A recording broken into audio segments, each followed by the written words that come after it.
accepting the court's decision, but not the government's. The legality is one thing, the morality is another. Daniel Bell had just called his client, a young Bangladeshi mother with a 1-year-old baby, to say he'd lost the case. She is now terrified that one night soon, her and her child are going to be woken up, bundled onto a plane and left to languish. The destination will be Nauru.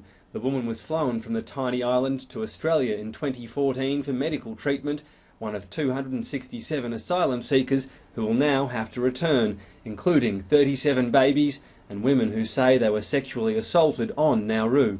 It is undeniable that Nauru is not safe for women and children. 6 out of 7 of the High Court bench found the Commonwealth Government's involvement in offshore detention on the island to be within the Australian Constitution. The High Court has now authoritatively, by a 6-to-1 majority, decided that the arrangements are lawful, and I would hope that the Greens in particular respect the decision of the court. The judgment notes the plaintiff's claim was well-founded until the government passed new legislation a month after the case was launched.